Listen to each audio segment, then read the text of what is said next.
Okay, it does say we're live. Why are you kind of being a bitch? Okay, there it goes. All right. Wait to see if people do show up, just to be sure that I am live.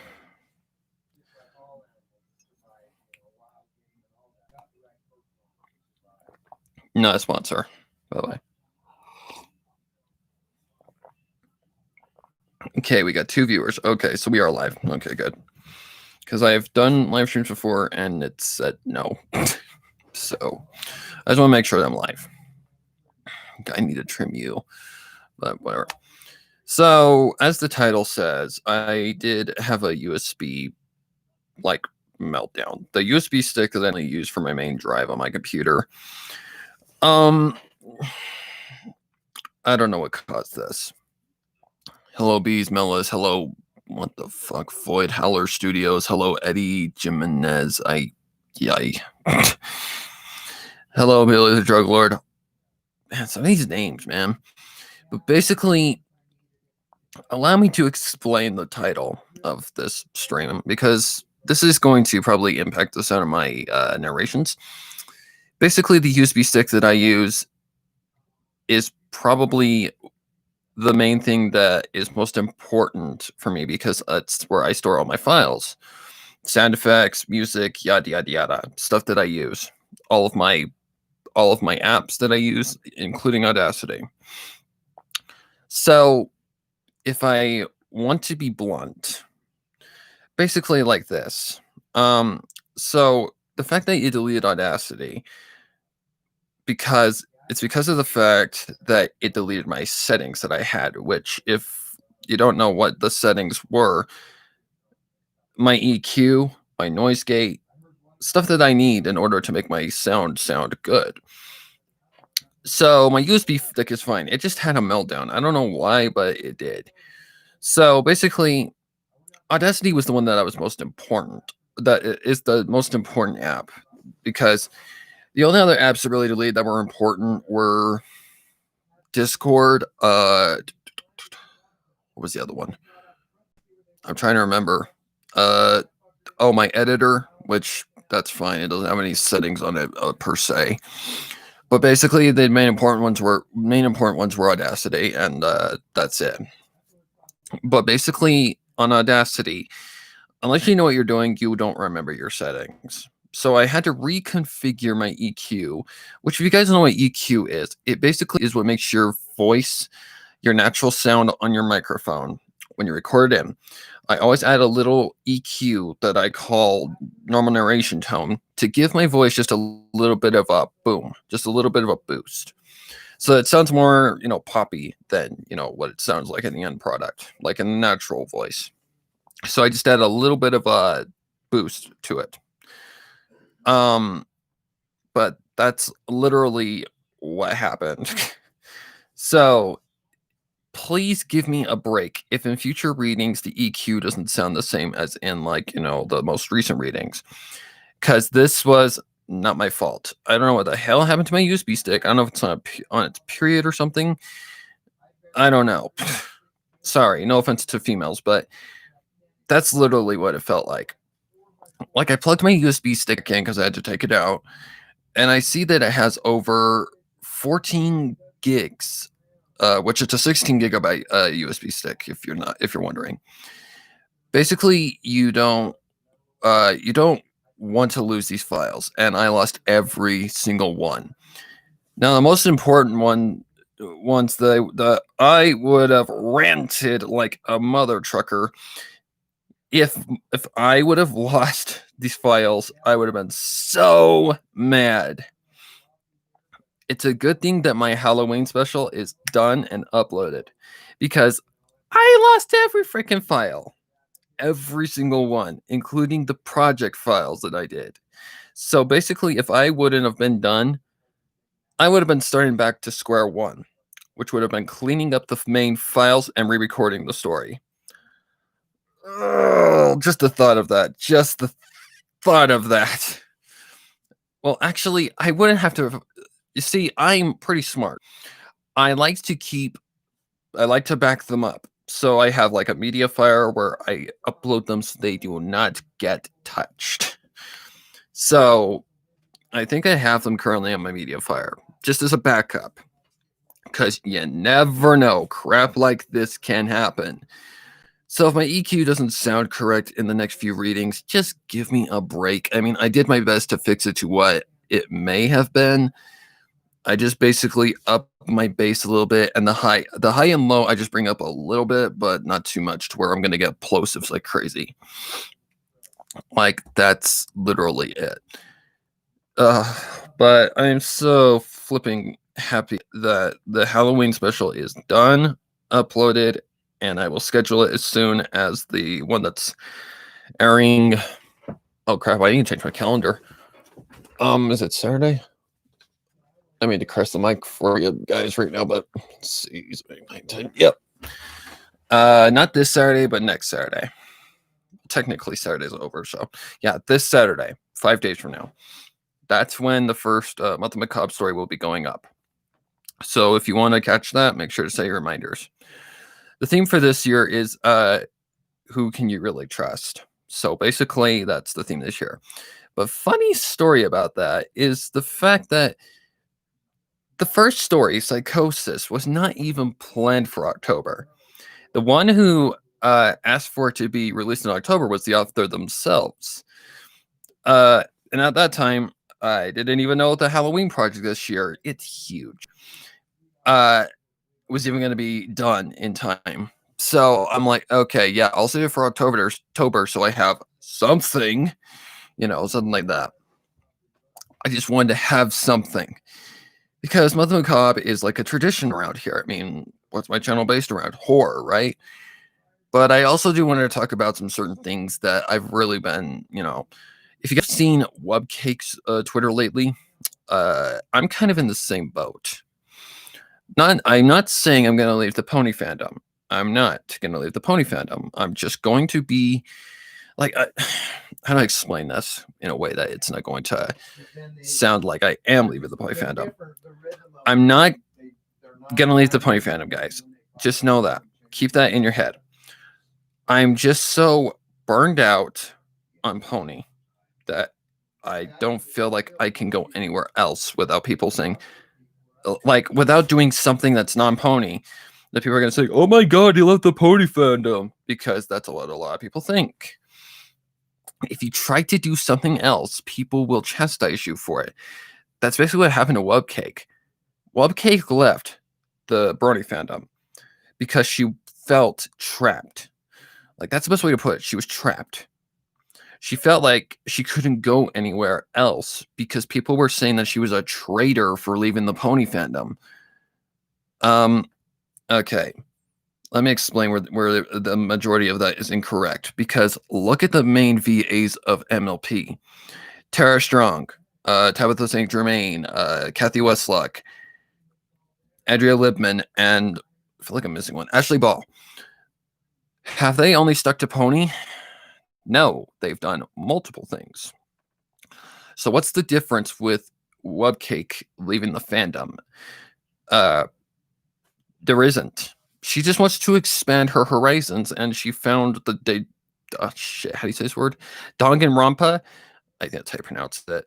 She found that fandom a lot more welcoming and a lot more, I'm free to do my own thing kind of thing. She felt trapped, limited. So I can understand Webcake's reason for leaving, honestly. But I just hope that she doesn't, think someone like me, that didn't judge her for anything is going to chastise her for that. I am not that kind of person. But she was getting multiple messages saying basically, you're a traitor for leaving the fandom, basically. That's like, to put it straight. It's childish and it's wrong. Like, you are free to choose what you want to do. When you join a fandom, you are not signing a contract and being chained to a fandom. You're not locked. You are free to do what you want. And if I ever caught anybody saying that to me, I'd be like, fuck you. But I don't know where to go outside of pony. Like, I'm not afraid to do anything non-pony. I just don't know where to go. And creepypasta, I know people would say that, first thing. But creepypastas, here's the problem. creepypastas are becoming like copyrighted content. So it's hard to really do a creepypasta anymore without getting copyrighted. Because if you go onto creepypasta right now and you scroll all the way to the bottom, it says that you need the author's permission because it's copyrighted. Like, what the fuck? What happened to the good old days, But I understand times are moving on and things are changing. But it's still annoying, but whatever. And besides, I don't really find joy in doing creepypasta, if you get what I mean. I want to move on to bigger and better things rather than just internet, based writing without getting in trouble. I don't want to get in any legal trouble. I've also been ignoring the comments. I know I have, but I just want to get it straight. If my readings don't sound the same, like the voice of the narration tone doesn't sound the same, please give me a break. I tried to fix it to the best of my ability. I think I got really, really close. I basically upped the bass and the treble parts just a little bit. That's normally what it was. And the noise gate was the trickiest one. I was trying to remember the exact, number of like the attack and release kind of thing, which is how often it will shut and close, like how fast it shuts and closes at the end of a line when it shuts. Because if you guys know what a noise gate is, let me explain. It's basically like if I were talking and took a break like that, what the noise gate does is it shuts the noise off at a certain rate, and attack and release is how fast it shuts. So if you have it set to like a really fast number, it's gonna shut immediately, which you don't want. I think I got it pretty damn close, but I'll just toy around with it and see what it does. I mean, if it doesn't work how I want it to, I can always adjust it. But I'm just letting you guys know that happened, and there's nothing really I can do about it. I can't recover the files, so please give me a break. Just call me Eddie. Yeah, it's a cool name. Remember me, Sparrow. Yes, I do remember you, Muhammad. Won't stay long. Okay, that's fine. I'm doing okay. Back in another one of our back in another one of your lives. Haha. I don't understand. Oh, live streams. Okay. Haney. Yeah, I remember you. Oh, okay. Yeah, I was wondering what the hell those messages were, but that's okay. Can you read? No, I don't like something sweet to bite. I've stated this multiple times in past streams. Well, I don't like that story. Hey, dude, what's going on? Hello, caloric leader. I'm sorry if I've ignored you and you're not even here anymore, but I've been wanting to get this out. Hey, Cyrus Talisman. Yeah. Before I got my new tablet, one filled and I lost half my work on animation. Thankfully, I saved the most of them and managed to remake the ones I lost. Good chance to improve them. Yeah, very important. Always make backups. Like, just back it up on something like Mediafire, Google Drive, something like that. Something like that. Just save it to something else so that you don't lose it. I nearly lost it when I lost those files. Oh my god. But luckily I was done. Luckily I was done. So that's a huge relief. Okay, so what MLP creepypastas do you like? I like the one. I don't really care for the old ones. I don't. I honestly don't. The only ones that I really like are the ones that have a good story plot and a really nice, story to them. Silent Ponyville, there's one of them. That's why I did that story. I really like it. I really do like the concept, like how it's written. It's really well written. I mean, I like a story that's good. I don't like shitty shit that is just trying to scare you because it has gore and horrifying elements. The main problem with Something Sweet to Bite that I don't like is its pacing.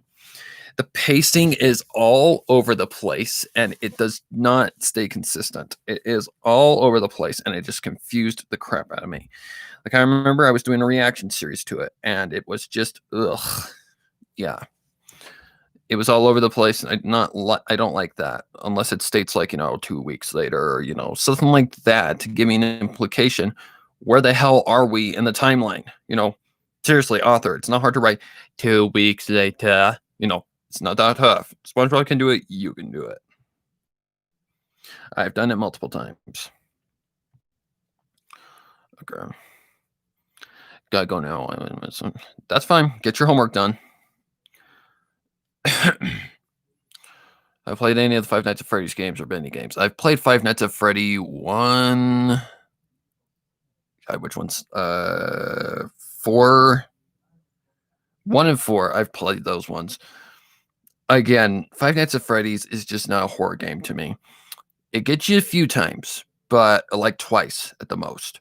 But once you figure out the pattern of the characters and know where, characters lie and what they're doing, and, the pattern of what you need to do in order to win the game, it's not scary anymore. If you have a fear of animatronics, yeah, I could see it being a horror game, but I'm not scared of animatronics. So it gets boring really quickly. Never read Something Sweet, but I heard mostly all right things about it, but I never got a chance to read it.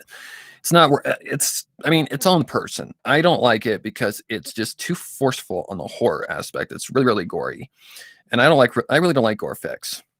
It's also just all over the place. The pacing is not consistent. It is all over the place. That's the problem. Again, I'll say why I don't like Rainbow Factory and prefer Awoken. Awoken's a better Rainbow Factory to me. Because, okay, here's the problem. The story is titled Rainbow Factory. We don't get to the Rainbow Factory until like 30 to 20 minutes in.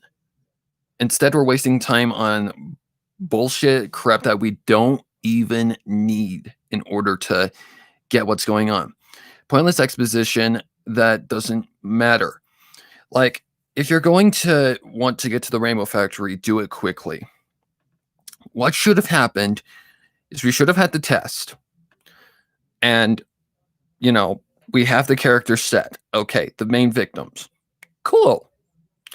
The way there lags so bad. The two characters that just use vulgar language and beat them for no fucking reason. Yeah, that's forcing. That's just a forceful aspect to the story that makes it seem horrifying. Sure, they're assholes, but that's all they are. They're pointless. They don't serve a purpose except to get them to the second caravan that takes them to the freaking Rainbow Factory. What should have happened is there should have been a cutaway, and maybe you said, hours had passed. The sound of machinery and something else, remnated from outside the car, something like that. That would have worked so much better. Rather than wasting pointless exposition and brutality for no fucking reason. That's my point. It wasted way too much time and was longer than it should have been. It overstayed its welcome. We don't even learn about Rainbow Dash being the Overmare until way late into the story. That's the main problem with Rainbow Factory. Cupcakes, no motive. Same thing with Rainbow Factory, no motive. A villain is only a villain if they have a motive. They need a motive in order to be a villain. Nobody is born bad. We are all born the same. So there has to be, that's why the tagline in Reborn is, monsters are not born, they are created. And that's why in Reborn, I give Dash an actual fucking motive. Medication that messes with her personality and gives her a secondary, like another alter personality. That's alter ego. There's two parts to her personality, one that she can't control. There's a motive, a reasoning. Dash in this is just evil to be evil. It makes no sense. I'm sorry if I'm yelling, but that's my point. Cupcakes, no motives whatsoever. The only way that Pinky describes it is your number came up. What the crap? What is this number? Where does it come from? What's the reasoning? What is the shit? Cupcakes is meant to be a shock factor, shock horror. And I don't like shock horror because it's forcing horror down your throat. I prefer horror to come to me naturally through the atmosphere, the music, the environment, things that are going to make me feel like disturbed and scared. Hello, Nightmare Moon, by the way. If you ever do read creepypastas that aren't MLP related, you're welcome to read some of mine. Okay. I've only done a few creepypastas in my time. I did when you close your eyes and when you see spots when you close your eyes, ignore them. Something like that. It was a long as shit title.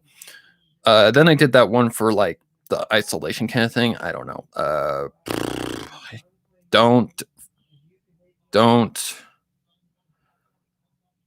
I can't remember what it was called. That one, the second one, and then that third one.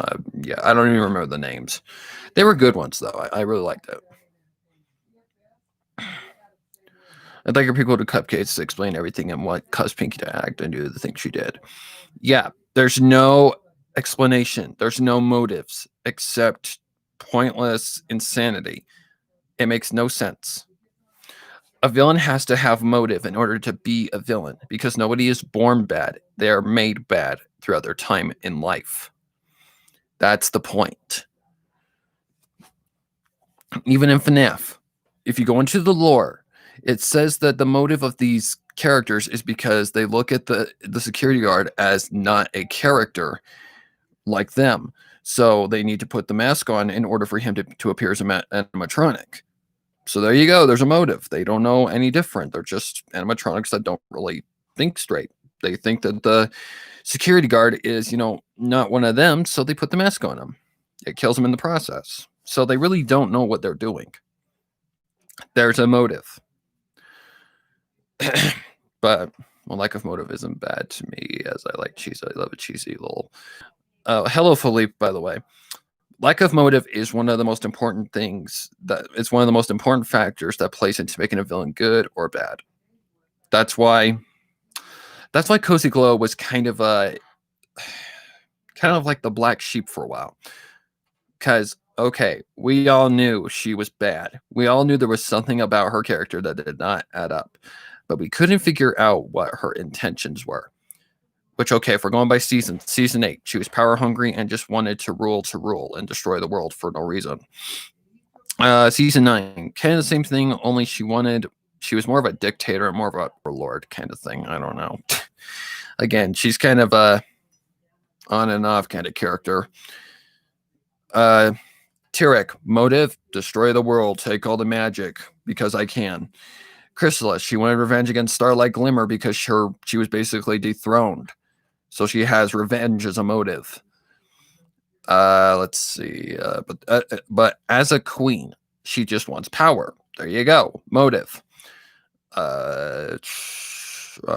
Nightmare Moon. She wanted to make Eternal Darkness because she was just the bad version of Luna. There's a motive to this. Nightmare Moon was an alternate personality of Luna. So, yeah, there you go. I like the cough. I don't know why. The cough is a perfect example of what I'm talking about. Okay, if you don't know, Rainbow Factory is a one-shot. Which, if you don't know what a one-shot is, it's a story that's told in one go. It's not a multi-chapter. Rainbow Factory is 5,000 words. No, not 5,000. Trying to remember actually. I know it was hella long. It had a lot of words to it, like 6,000, something like that. I don't know. But basically, the cough is a perfect example of a good one-shot. It sets the setting immediately. They're in a world where there's this virus, this epidemic going on that's spread by a cough. And if you cough, you have it. So they're in darkness, and they don't know who coughed. Suspense immediately. Mystery immediately. You don't know who coughed. So now you got to figure out who coughed. Who's the one who's going to cause havoc here? And even when you kill Fluttershy, when Rainbow kills Fluttershy, she doesn't know if she actually killed the right pony because of the fact that another coughs afterward. So was that the real killer? Or was that the one who was actually infected at first? Or did they just really murder someone out of fear. Perfect. Grimdark. Right on point. Gets straight to the point. The suspense is there. The mystery is there. The drama is there. You know, it's not horrific, it's disturbing. There's a difference between horror and disturbing. Like, being disturbed is so much better to me because it's not like horror where you're just scared once and it's like, oh God, you know, it's not being scared. It's actually feeling the horrific atmosphere of what's going on, the aspects of what's going on. That's why I like Grimdark. Grimdark doesn't even have to be scary. It doesn't have to legitimately be scary. It can be disturbing. And I'm just going to let you guys know that the Halloween special goes that route. It does not have like horrific elements to it by any means. It's not meant to jump scare you. It's not meant to make you go, oh my God, I got scared. You know, it's not that. It's more of a disturbing aspect. Basically, exactly what a Lyra song was. If you haven't seen it, you might want to mute me because I'm going to spill some spoilers. In a Lyra song, there's an aspect of mystery, and there is horrific elements in it a little bit, but they're more disturbing rather than scary. There's no jump scares. There's a mystery of what is this Iris? What is going on in Lyra's head? You know, what is happening? You know, why is this happening? It has those aspects. And then there's the tragedy, the sadness. That is what makes a Grimdark good. Grimdark is not classified as a subgenre of horror. It is more a genre of its own. It's a very uncommon one as well. But it's a better version of horror, if you ask me. It's got multiple layers of like many things. In the case of the Halloween special, it's very dramatic and it's very mysterious. Like, I wouldn't say it's better than a Lyra song, but it's close. I'll just say that. You're going to enjoy it. I mean, I'm not saying that as you will enjoy it or I will kill you. You know, I'm not doing no. I'm basically stating you will enjoy it. It's going to be a fun one. This is definitely the biggest thing I have ever created production wise. Like there's 75 pieces of art, if I remember correct, if I got that up correct. But it's like 70 something pieces of art. Holy fucking shit. You want to talk a lot of work? A lot of work. I started on September like 14th when I had all of the files that I needed. And I ended on the 30th. That's 16 days of work nonstop. And that was cleaning up the voice files that the VAs had. That was putting together the production. That was making the sound for the audio. Everything was just a ride. And I am burned immediately. And afterwards, I was burned. I didn't even have the energy to get to this mic and record. I didn't. Like the cough, I don't know why. I guess I'm a fan of the Russian roulette guessing type of game. Oh, you'll love the friendship test them. And you'll like Chrysalis's Revenge. It isn't a one-shot. I'm sure they made a sequel or two to it, saying that Jack there was one that killed like 4 of them. The Cough 2 was not written by the original author. It was written by an asshole. Someone that I don't care for. The Cough 2 was written... Hang on, maybe I'm thinking wrong. I'd have to look that up. Let me double check on that real quick. I'm pretty sure I'm right, but I want to be sure. This will only take me a minute. If my phone will play nice. Phone, can we be nice, please? Oh my God, you're so fucking slow. Why always when I'm doing something? Okay. But if I remember correct, I think I remember correct. I know who I'm talking about.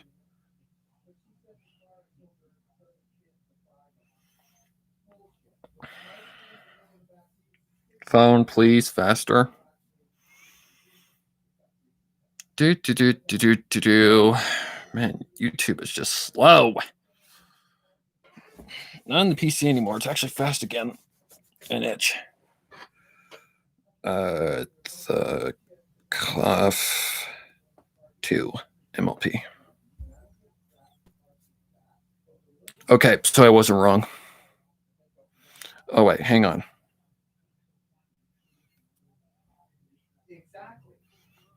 Did he write it?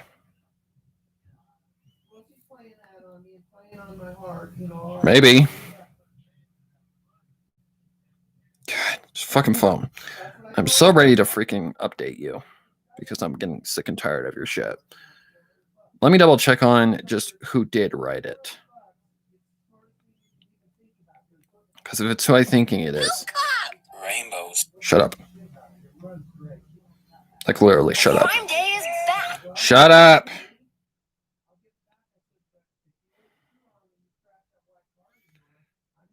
Let's see. Doesn't show who wrote it. In that version anyway. Because here's a review of that. Hey guys, Squid's Comics here. Does he have a... Not that. God, fucking re.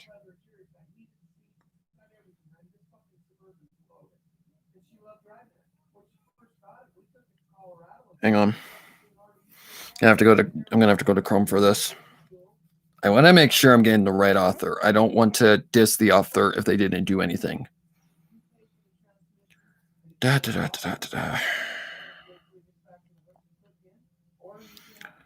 Would you go away, please?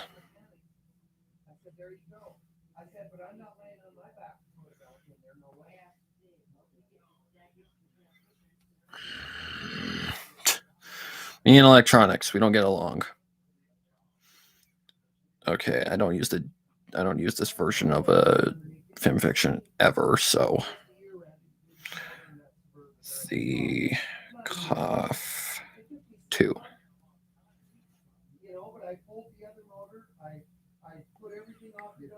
Oh, do I have the mature filter off? Maybe. Settings. Show mature. Yeah, that's on. Could you go back, please? Thank you. They may have deleted it.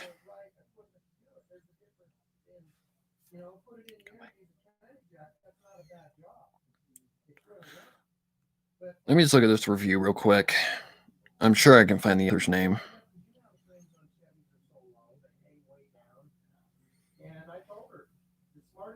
Day when I received a notification from YouTube informing me that I had a new comment. Excited, I read the comment and felt the joy physically drain from my body. But now I knew it was a sequel to The Cough. Now, The Cough being the most bearable of the stories I've tortured myself with, I went into it with an open mind. And you know how some people say the sequel's never as good as the original? Well, in this case, they could never have been more right. They're absolutely right. Now, before I start bullying this story, I just want to give a huge shout out to Diddly Dam Gam Roms for finding me a Can I please just see the freaking...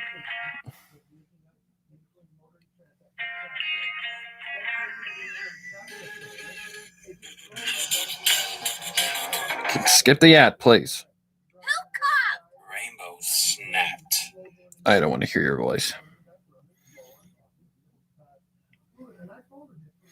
It doesn't say who originally wrote it. I think I know who it was. I'm pretty damn sure it's this person. No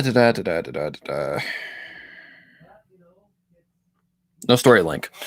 And apparently it doesn't exist because I think I know why. And it would do him some goddamn good. Need to make sure you're charging. Yeah, I broke the charger port on it basically, so I have to kind of elevate it a little bit. Okay. I'm pretty 100% sure it was Forgotten Dreams who wrote the Cough 2. If I remember correct, yes, it was. And if you don't know who Forgotten Dreams was, well, if you know my history on my channel, Dusky Novels fuckboy, basically. He supported a pedophile, and yeah, we didn't get along. So there's the reason why. But the cough is perfect. Like, that is one of the best creepypastas out there. Like, it's on point. It doesn't waste time with bullshit. And it gets right to the point and has the suspense, the atmosphere. Everything is right on point. Like, okay, it is Forgotten Dreams. I had a feeling it was. Because I know it's not the original author. But basically, yeah, Forgotten Dreams was written by an asshole. Or, excuse me, The Cough 2 is written by an asshole. He's an asshole who basically tried to put me and Scribbler into the grave with him and his fuckboy. With him and his, the wagon that he was attached to horse. That basically to this day, he still has a rage boner for me, but I don't fucking care. But if you want more information on that, just look up FNGR and Forgotten Dreams, and you'll see exactly what I'm talking about. To put it simple, he basically made a goodbye MLP fandom video that's an hour long, and basically this is what goes on in the entire video. He's basically trying to drag everyone that he doesn't like down to the grave. The people that pointed out the bullshit that was going on. This affected me, Lost, Meg, Goody, all the big names in the fandom.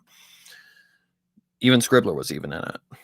And, he tries to say that I harassed VAs by calling them at 3 a.m. in the morning, demanding lines. No, I've never done that. The only person I've ever talked to at 3 a.m. and not even my time is my friend Mark, who lives in the UK. So keep in mind, he's 7 hours ahead of me. So if I'm talking to him at like 8 p.m. my time, he's up at like 3 a.m. In fact, I almost got that right on the dot. Yeah, I'm right on the dot. But basically, he was trying his hardest to pull me and Scribbler into the grave with him because we basically pulled him out on his bullshit and told him to fuck off. So that is why that name immediately, ugh.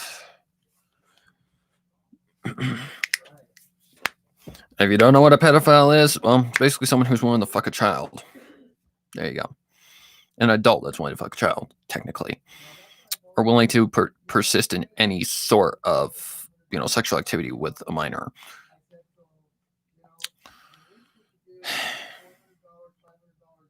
So the Cough 2 is a cursed one, in my opinion. I mean, I don't know if it's a good story. I don't know, and I really don't care. I prefer the originals always because they're better, in my opinion.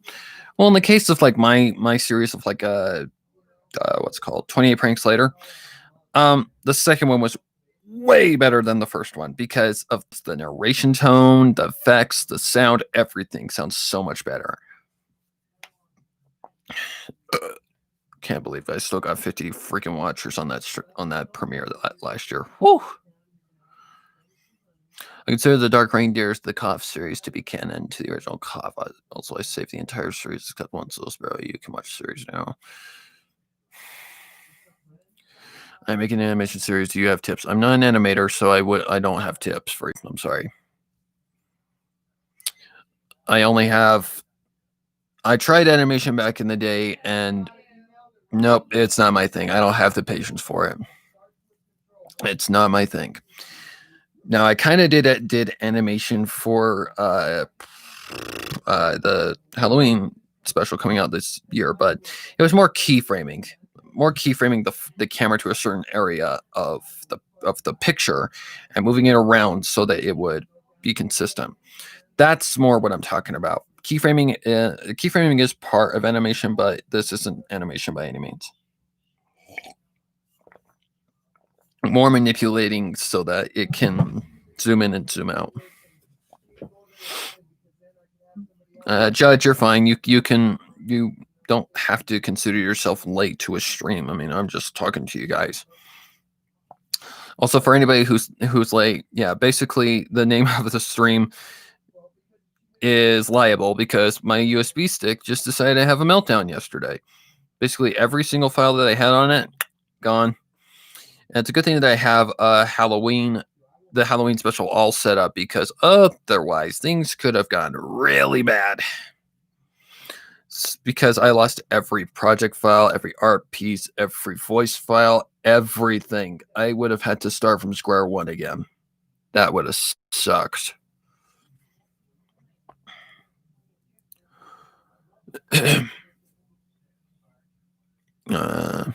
Any stories you wanted to read but gave up because it was too much gore-wise or otherwise? No, not really. Normally if I read a story and I like it, basically, how do I put this? If I like a story, I will read a story. But under the author's permission, of course.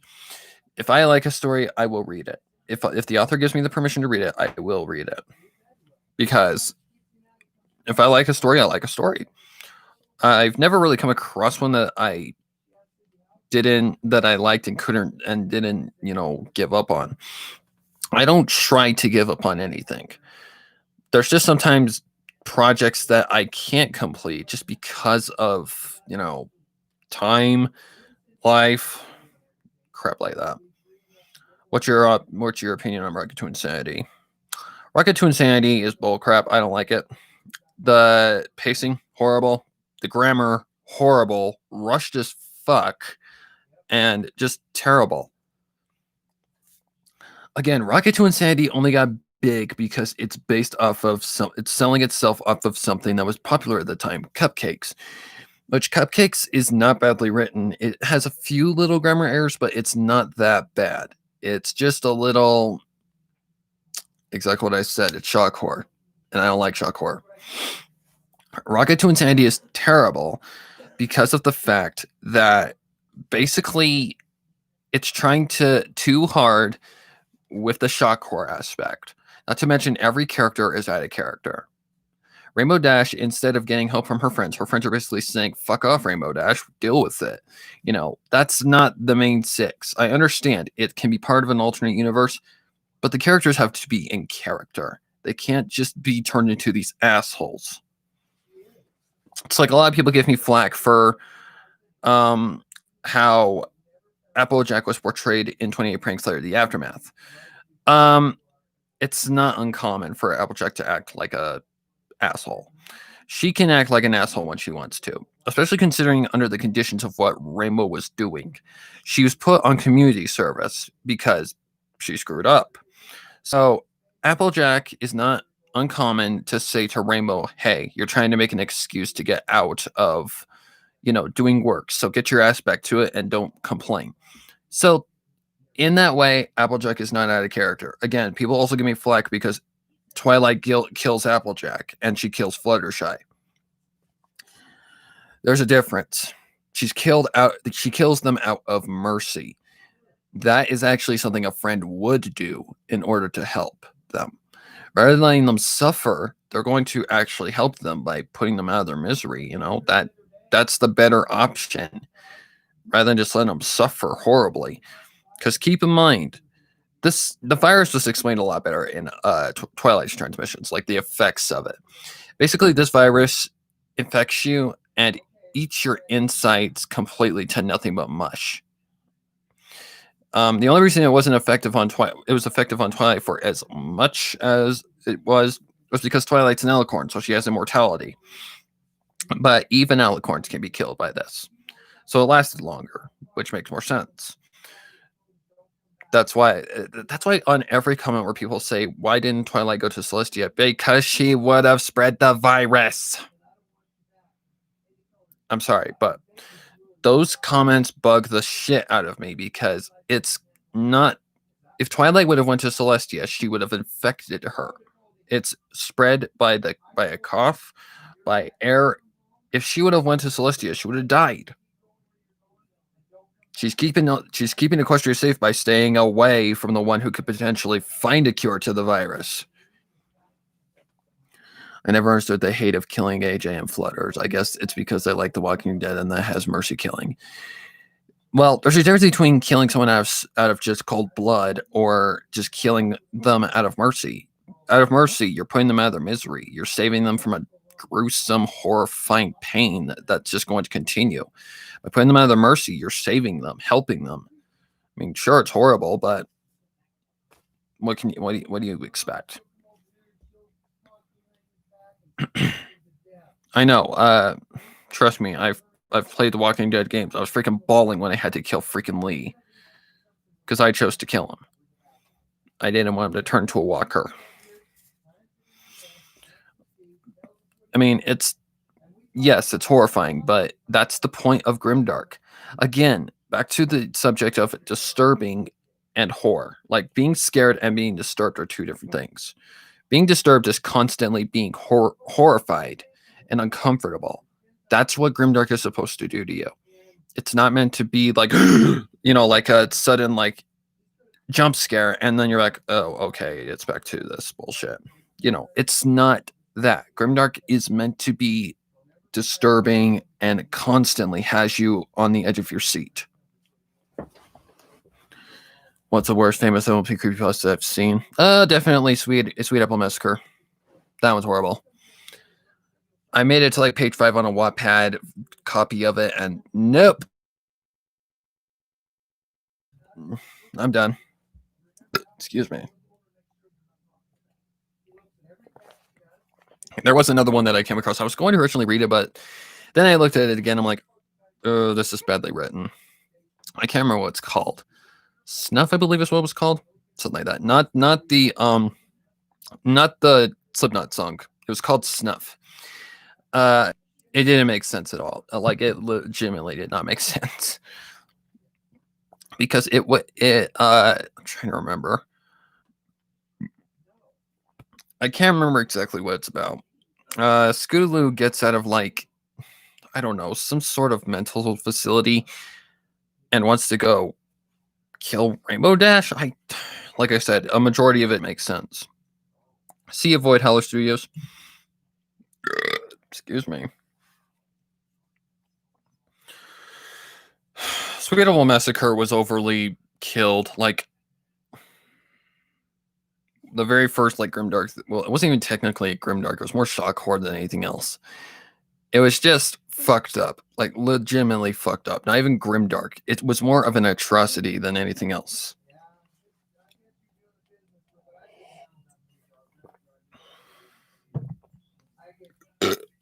Like it's one of those fics that people just write to piss people off. That's literally what it was. It was meant to piss people off, and it worked. It worked massively. Same thing with Cupcake. Blah, blah, blah.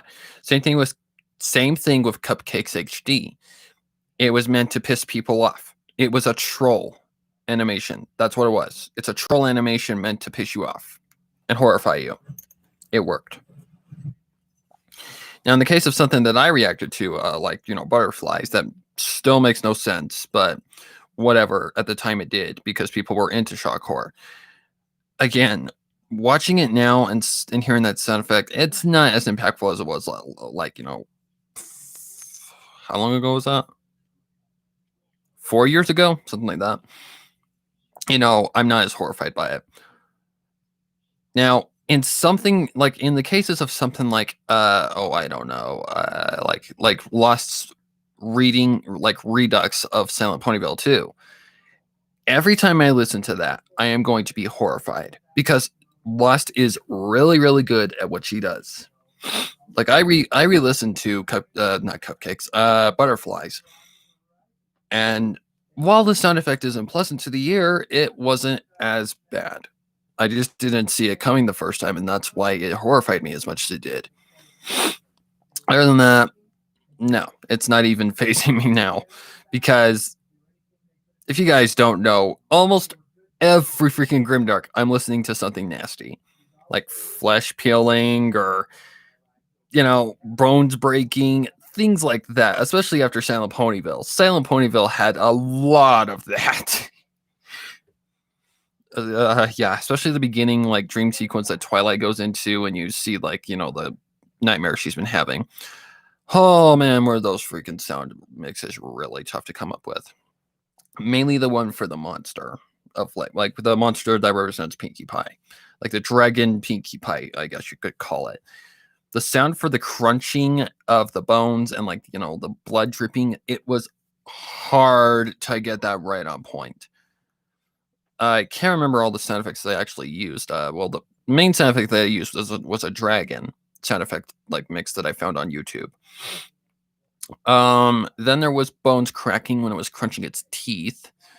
Like that was to represent like, you know, when I make a sound effect, I try to think of all the elements. Huh? I see that video. Huh? Okay. But basically, whenever I am doing a sound mix, I try to think, okay, what are the elements to this? Okay, we got crunching. So what's that going to sound like in a dragon's mouth? Bones are going to be crunching. It's like eating celery, which I don't like. I'm not a fan of it. But basically, it's crunching flesh, like blood and flesh, and yeah, there was a majority of mixes, like things I mix. Same thing with the chase sequence in chapter. Is that the finale? No, chapter 5. That one was so. That was a day's work. That was a freaking day's work. Just that chase sequence. Just the chase sequence. Nothing else. Just the chase sequence. The other one where she actually confronts Bellamina for the last time. Yeah, the next day was a little bit of a bitch. Because normally how I go about doing a story, I'll record it, and depending on how I feel the next day, I may or may not go to audio cleanup. That's the part I dread. I will either wait a day or do it the next day, clean up the audio, then the next day do the audio mix, and blah, blah, blah, blah. Like, this is the first time I actually had to do it between 2 days. Because that chase sequence, first of all, coming up with the sound of what a dragon would sound like pounding the ground. I just like, what comes to my mind when I hear like a dragon stomp, think of Godzilla. What does he sound like when he goes like when he smacks the ground with his feet? Sounds like an explosion, right? So I modified it, turned it into a mix, and I had to just do it at a pace that it sounded like it was running. Of course, then I had to put in the brakes, and oh my god, yeah, there was a lot to it.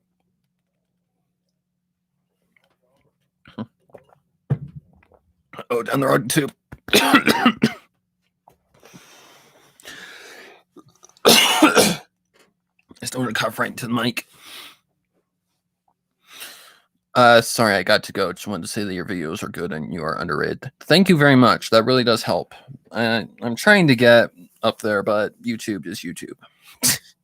YouTube is YouTube. Agreed. The production value is higher than most channels, but binge watching the readings. Thank you. Again, thank you, Judd, as well. Like I said from the beginning, I wasn't trying to outdo or trying to, better, what Goody did. Goody did a fantastic job with it, but I used my voice. It was a challenge to see if I could pull it off, and I felt like I could do it. So I had to voice all the characters. I had to do all of the additional sound effects. The hardest ones were the freaking yelps, where I sounded like freaking Rainbow Dash. I'm like, voice, could we just stop voice cracking for just a minute, because this is getting really annoying. Because here's what they literally sounded like when I was doing the pinky yelps in chapter 4. When she confronts herself, like Jekyll and Hyde. Yeah, the ones where she actually does get her and cuts her in open pretty good. Like, this is how the yelps would come out. Yeah! See what I mean? Sounds like Rainbow Dash, right? Yeah! Sounds like Rainbow Dash. So I had to modify my voice somehow to get the yelps out, and that's why they don't sound on point as much as I would want them to sound. But yeah, I don't know. I can't help that. That's my voice. So there's really nothing I could do about that. But other than that, that's really the only hard part of the entire story that was the hard stuff. The sound mixes and some of the sound effects were a little tough. Like, some of the more emotional stuff was really hard. I mean, I struggle with emotional shit. Especially when Pinkie Pie like relives her worst like her worst nightmare, like when she actually ate the cupcake that had her sister in it. That is beyond fucked up. But that's what I about Silent Ponyville. See, it doesn't use gore as a humongous aspect. It uses psychological like focus and trying to piece together a puzzle to figure out, where you need to go and how to confront your worst demons. That's what I like about Silent Hill and Silent Ponyville. I like the aspect. I like the concept. I like how it's like going through hell to get to your worst nightmares and to confront them. Again, Silent Ponyville 2's, thing, it doesn't make sense. Because the reason why Fluttershy is sent to Silent Ponyville is because she has to forgive her father. That makes no sense. What would have been the better one would be to confront the time when she supposedly killed her mother, when in reality it was actually she was actually just defending herself. Like literally, she was just defending herself. She couldn't really do anything. So as a child, she would have thought that she killed her mother. But what can be done is she can actually confront that demon and realize she didn't kill her mother. She just defended herself in that moment of like, hey, I got to defend myself. So she didn't kill her mother. She just defended sleeping with the nurse while she's on her deathbed. I mean, seriously, that pissed me off. God damn it, Scribbler. Because Scribbler played the nurse in Lost version.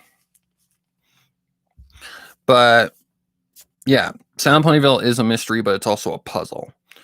It's like piecing together. You have to go. It's like how the first note that Pinky comes across. You have to cross the dark to see the light, or something like that. Yeah, that's true. We have to go through hell in order to find, our worst demons and confront them. Been there. Well, I haven't been to Silent Ponyville, but I've been through that kind of aspect before.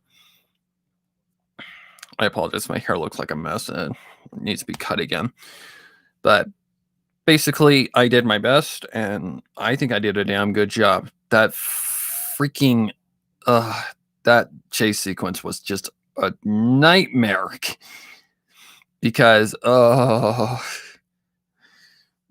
if you saw how much work went into that, you would see why I am saying it was the hardest part of the entire thing. I mean, it was so much fun doing it, but there were some parts where I was about ready to pull my hair out. So yeah. Okay. My next Creepypasta will be about a Saw victim explaining the story, not canon to the actual series. It's just for fun. Well, that's more of a fan fiction then, not a creepypasta. See, creepypastas kind of fall into the category of things like here's how I put a creepypasta. A creepypasta kind of feels like that aesthetic of like telling scary stories around a campfire. That's what a creepypasta feels like to me. Like a story that you would tell around a campfire to your friends. Like things that seem real, but they aren't real. So Saw, if it's under Saw, it would be more of a fan fiction. Kinda, sorta. I mean, I've done references to Saw. I mean, Saw is one of my favorite horror movies. I love the thing da da da da da da da da da da da da. I love it. I don't know what it is about that theme, but I love the sound of it. I love the feel of it. It's so much fun. I can't believe how long I went, just being traumatized to watch that scene where he cuts off his leg, even though the majority of it is actually turned away from it. Well, hello, Mr. Plane. Nice to hear you too.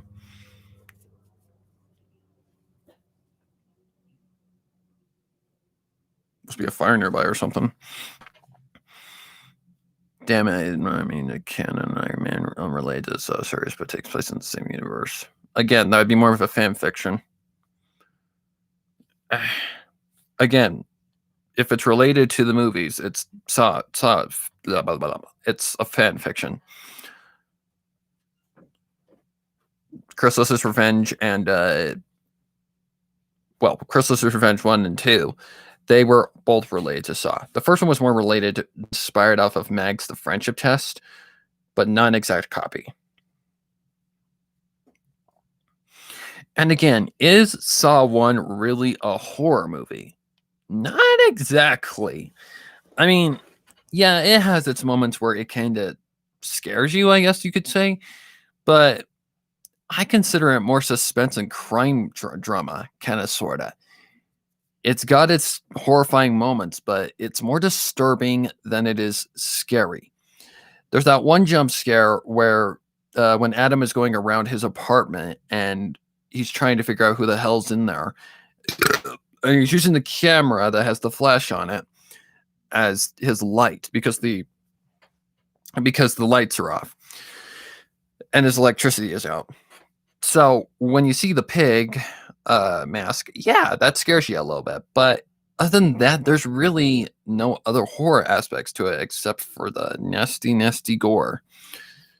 But again, is that technically scary? No, it's disturbing. So I consider Saw more of a crime drama with suspense in it. I mean, that's just my opinion. Can I really call the second one the same thing? It's more more disturbing and less horrific. I mean, sure, yeah, it's got a lot of gore, it's got a lot of blood, it's got a lot, but it's not scary. It's more suspenseful and more disturbing. I gotta get that real quick. Oh.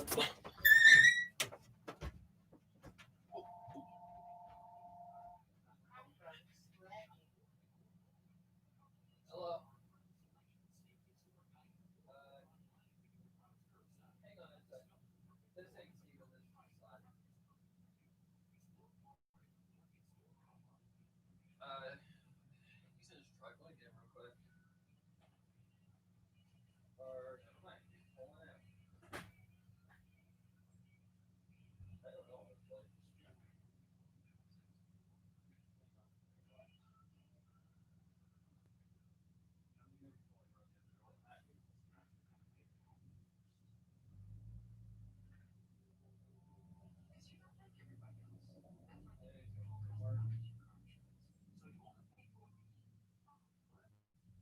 Yeah, I give him about maybe an hour or 2 hours, something like that.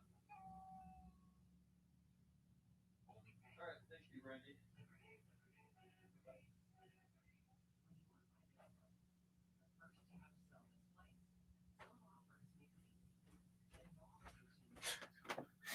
I swear, people say I sound like my dad on the phone, and I do. Holy crap, that hair.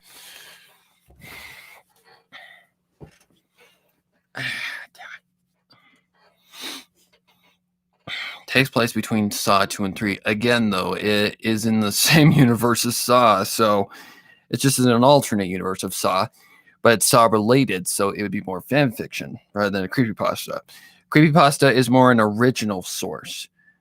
That's what makes it kind of more like a scary story around the campfire, because it's original and it isn't based off of something. It can have relations to it, like not relations, references to it, but it can't be the same. Like, it can't be in the same universe. It would have to be original. Like, let me think of one that does have like the Russian sleep experiment. There's a perfect example. It's based off of what's happening in the Soviet Union in the Cold War, but it's not. It's original. It's not real, but it feels real.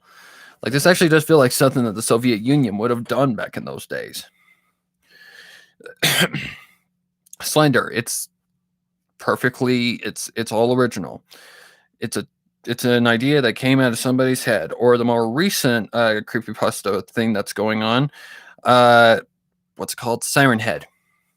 Siren Head, old as shit, but it is a creepypasta creature because it is original. It came from the person's mind. Even things that I've done. are more fan fiction than they are creepypasta, because they rely off a source. So it's an MLP fanfic reading because it comes from a source. If you're going to do something original, then that's a creepypasta.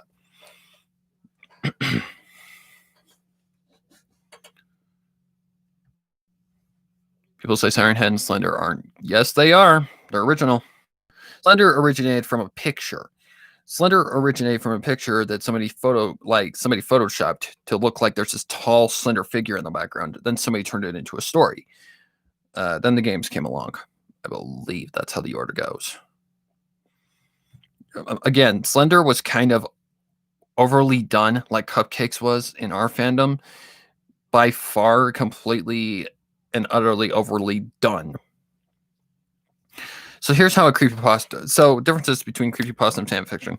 Creepypasta is an original idea. It comes from your mind and your mind only. It's not related to anything else. Second is fanfiction, which comes from a source, but it is original.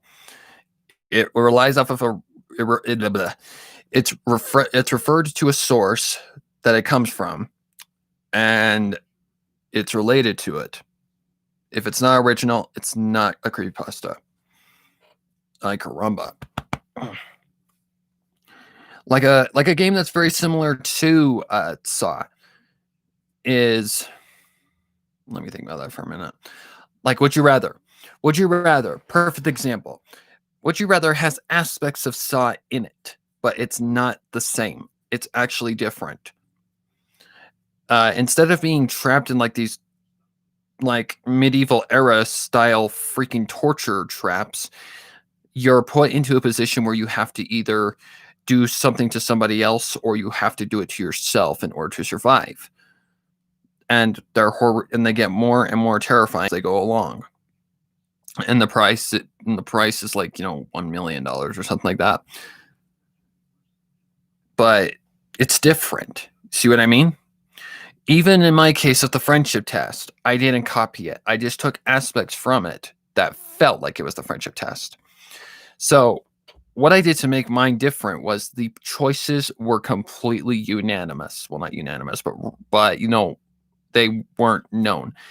Like whatever the wheel landed on, you didn't know who it was going to land on. You didn't know what the punishment was going to be. Basically, the wheel chose a victim, and you had to either do something horrific to them that was related to their cutie mark and destiny, or you had to spin the wheel again to let fate decide who would die, or you sacrifice yourself. That's what I mean. I changed mine up to not be exactly like the friendship test, where in Mag's version, it was either do this to somebody else or do this to yourself. And then as it went along, it just got terrifying. Like, I can't remember exactly how all of it goes. I just remember the last one where Fluttershy, it's Fluttershy and Rarity that are left. And Rarity basically betrays Fluttershy and boom, she poisons her. And so, yep. And I also made my ending different, wherein with Max being, proving that, the friendship doesn't last. And Rarity basically is selfish and does it and basically betrays Fluttershy, showing that she's not a true friend. That's why friendship is not magic at the end, because she betrayed someone to save her own skin. Her closest friend, one of her closest friends, she betrayed to save her own skin. That is one of the worst things you can do. So, yeah, that immediately proves that Starlight's theory is correct. Friendship is not magic. When in mine, it's more of a Saw ending, where basically Chrysalis had the win no matter what happened. She had them cursed from the beginning so that no matter what they did, they were stuck. They couldn't speak anything. They couldn't say anything. Otherwise, you're dead. Then in Chrysalis's Revenge Endgame, things get deeper. So basically, there's a whole line of suicides going on. Fluttershy's killing herself. Pinkie and Rarity go insane. Twilight's slowly losing her mind. there's a very, very vague message that's given to Twilight that says, free yourself to free others.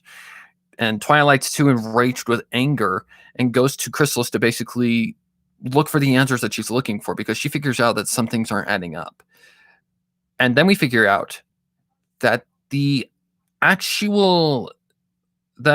actually more to this game than there is being led on. And Twilight doesn't figure this out until she chooses wrong.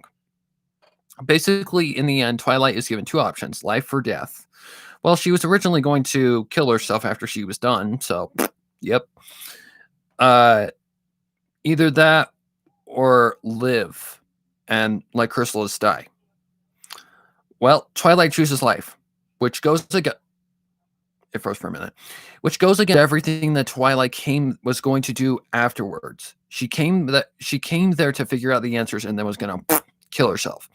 So instead of going through with what she was going to do, she basically decides to go against her word and fuck Equestria. Because after Chrysalis is dead, she everything that Chrysalis had cursed Celestia, Luna, and Cadence. And keep in mind, this is before Flurry Heart was even a thing. So she basically cursed the princesses and had them in a game prior to the Wheel of Choice. Basically, she used their magic to control the wheel. So that even adds more to the play. Basically, yeah, it's fucked up. So she was using the princess's magic to run the Wheel of Choice. But in the end, they were basically told to keep their mouth shut. And should anything happen to Chrysalis, then basically they're dead. They're linked to her soul. So if anything happens to Chrysalis, dead.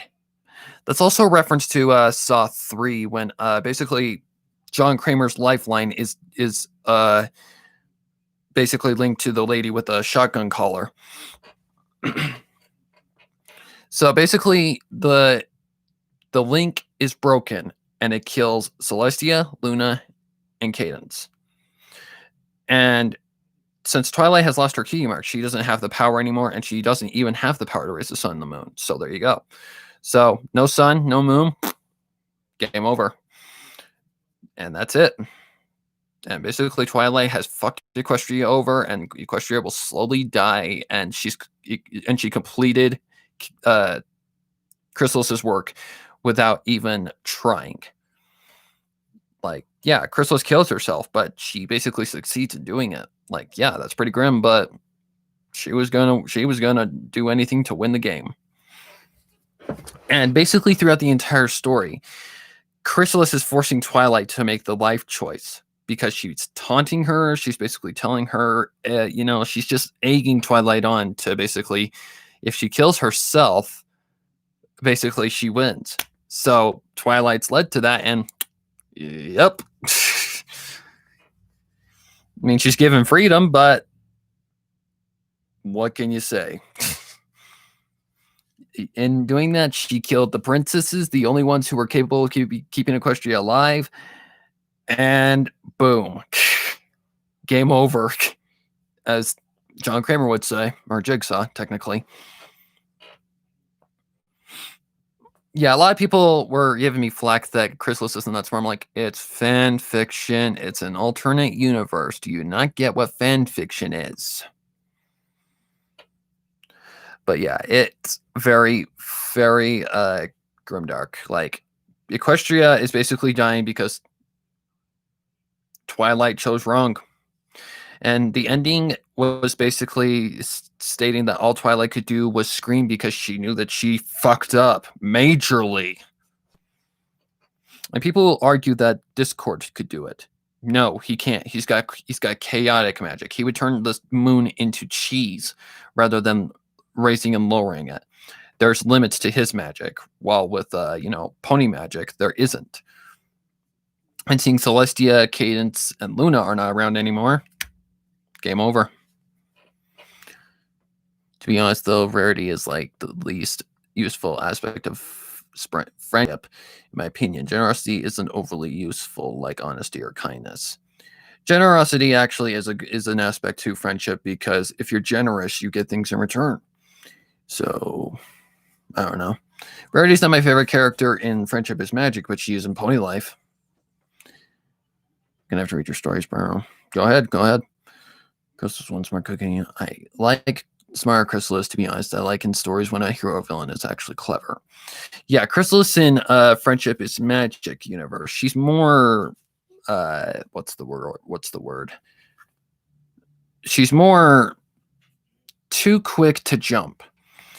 Like, her plans go down the drain. Because she doesn't think before actually acting on them. Like, that's the thing. She just thinks that she's gonna win because she's got this clever plan. What's the word? She doesn't think straight, basically. So in this, I put her more as John Kramer, who's smart and knows how to basically put his victims into a situation where it's either life or death, and if you choose wrong, well, in this case, Twilight didn't die, but Equestria did.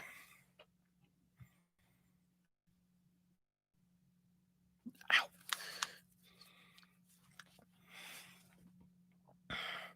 And those who want me to continue the 28 Pranks Later series, it's not going to be continued, guys. It's done. It's basically done. I like to leave the mystery aspect closed. I don't like to do what people did in the 80s, overly selling a product to the point of where it becomes just bullshit. Look at what happened to Freddy Krueger. He used to haunt everybody's nightmares. You were afraid to go to sleep because you thought Freddy Krueger was going to show up in the boiler room. Not anymore. He's the laughing stock. Michael Myers. The guy should have died like so many times by now. But nope. He was basically turned into a laughing stock, just like freaking Freddy Krueger. All of these horror icons.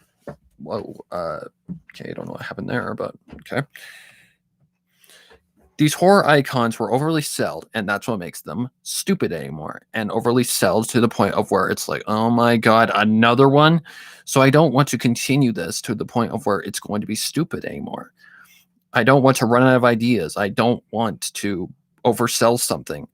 I feel that's the perfect way to lead it, because you don't know if Equestria is going to basically be turned into hell because they didn't catch Rainbow Dash, or it's best to leave, what she actually is a mystery, because again, mystery aspect. I like it the way it is, so I'm leaving it at that.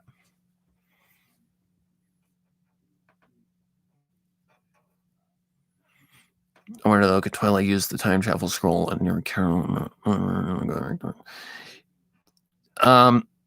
That wouldn't work, because in the season 5 finale, the time travel spell was whoosh, it's gone. It's not to be ever used again. And Twilight didn't ever get to see a copy of the spell, and yeah, she couldn't recreate it. There's no way. The time travel spell was ridden of, because basically too much power was being abused. And that's basically what the spell said, that this kind of power should not be allowed to any pony else. So I'm taking this power and getting rid of it so that no pony else can ever use it again. Basically.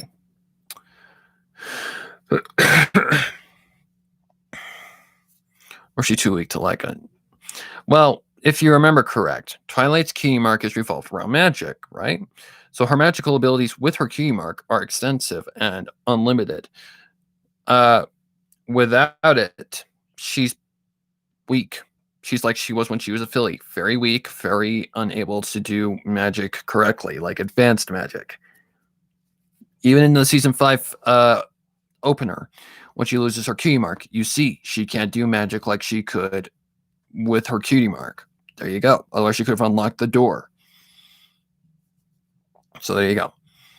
Chucky did kind of go that, yep. Chucky was oversold too, and was just basically turned into too much, to the point of where it was just bull crap anymore. and they're remaking all of these freaking movies and these characters. And what the crap? Leave it alone. That's why when they remade Carrie, I was so fucking mad, because Carrie, one of Stephen King's best, the original, perfect, right on the dot. Then they remake them and they just look shitty. Like, I don't know.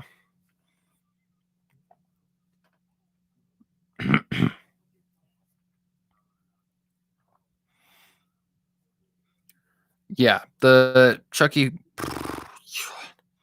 the majority of it didn't make sense, but yeah, even the first film, Child's Play, had a comedic level to it. Like, it had a very comedic feel to it. Like, just the fact of some of the lines in the movie were funny. Like, I feel it had a comedic feel to it as well as horror. Like if you want a good representation of just what Chucky is, kind of, sorta, read R.L. Stein's Night of the Living Dummy series. Even that oversold itself way, way, way too much. But 28 Pranks Later is closed because of the fact you don't know what the virus is. You don't know how powerful it is. Where it came from, you don't know. What Rainbow Dash was, and if they're ever going to catch her. Again, nobody knows. And I think it's better that way. The aspect of mystery is what makes horror great. Because horror is not meant to be explained. It's meant to be natural. It's meant to come to you naturally and to not, sometimes get all the answers. It's kind of like a short that I wrote for what I was in before I even joined Pony. Basically, it was this. It was just an Alvin and the Chipmunks based Halloween special. Kid friendly.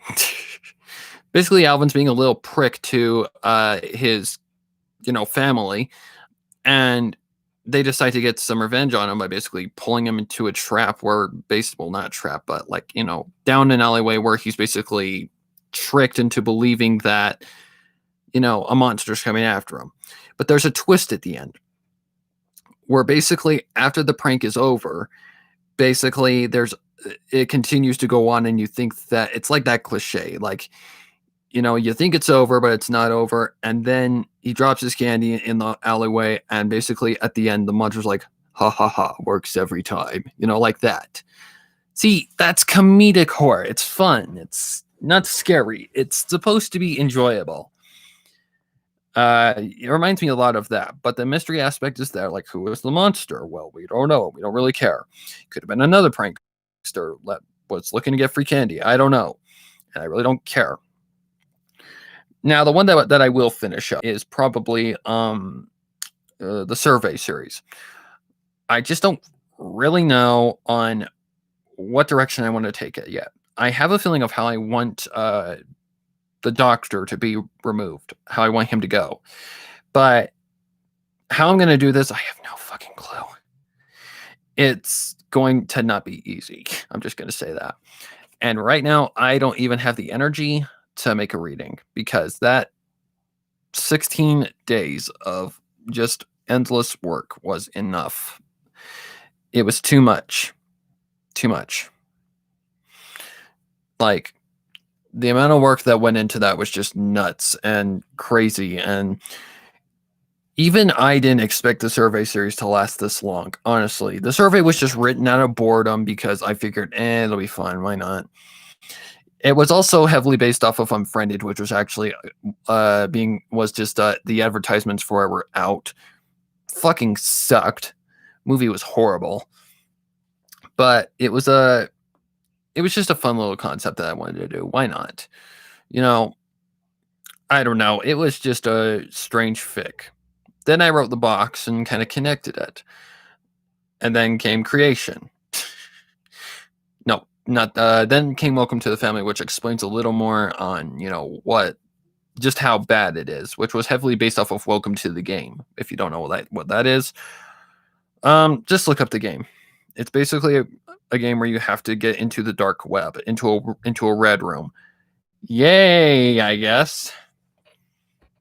It was also heavily based off of a story that I heard while just doing something someday. It just came on autoplay. It's called Why I Stopped Hacking. And it's like one of those no sleep like Reddit stories. And it is actually legitimately terrifying. But it's good. I really enjoy it. It's by Corpse Husband if you want to go check that out. Really fun story. Well, not fun, but scary and disturbing. And to think that this can actually happen in real life, ooh boy. Yeah, that even makes it more terrifying. Ow. People typically don't like to having answers due to completionism. Oh my god, that's a word.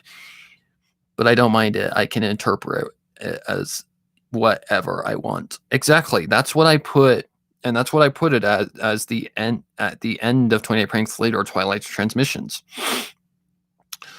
Basically, you don't know what happened. You don't know who created the virus. You don't understand. All you know is what you know. And sometimes those answers don't need to be answered. That's pretty much yeah. Survey 3, the tube sucks, strike back. Really? My name is sexy sounds finally scary to me. I don't know why. I was just kind of creeped out by it. That was the point. I told the VA to sound creepy, but yet kind of flirty, I guess you could say. She had too much fun with that, but yeah, the survey was kind of just accidental success. I mean, I don't know why people liked it so much. I mean, honestly, I listened to it now and I'm like, I don't see what people like about it, but whatever. It's kind of like Let Her In. I really do not think that story is that scary. But I guess people with like sleep paralysis and all that stuff can find it scary. Because it's a very like sleep paralysis is a terrifying thing. I don't personally have it, but I've heard stories about sleep paralysis. I can see why people would find it disturbing, especially teenagers. Like if teenagers found it, I can see why they would find it scary. I mean, almost every teenager finds even the simplest shit scary, but as an adult, I'm not terrified by it. I find it more just a cool dark fic anymore, but whatever. It is what it is. I actually read it before it even went hot on fanfiction or femfiction, excuse me.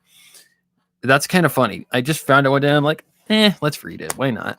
So people say that I took Goody's version away. I'm like, no, look at the dates. Mine was released in like August. His was released in October. I read it first. Get your facts straight. Like, I hate when people do that. Someone even yelled at me for doing the Salem Ponyville, and I told him from the very beginning, and even Goody gave me the assurance on Twitter. I said, I am not trying to outdo or better my version in comparison to Goody's Serenades. I am not trying to do that. I am just doing this because I want to do it. It's something I've been wanting to do ever since 2018, so I'm going to do it. If you don't like it, fuck off. I don't give a shit. But yeah, people were saying that I was trying to outdo Goody Serenade. I'm like, that's where people don't listen anymore. But whatever. It's done now, and I don't really care anymore. So, yeah. But what I've got coming for Halloween this year, it's all my original idea. It's an idea I've had in my head for a while, but I wasn't really sure how to go about it. Again, I can tell you it's not scary, but it's different and it's very disturbing. Like, it's got that Lyra song feel to it. I'll just say that. But you'll find out on October 31st when it comes out. If you haven't seen the latest community post, go check that out, because October 10th, 5 days from now, is when the first story of this month will premiere. I've only got 2 this year because the Halloween special just took up a ton of time and was a lot of work. But yeah, I think if my character and Karen Listener's character in the universe, fine, cursor words to damn it, refusing to let him, so it would be kind of weird.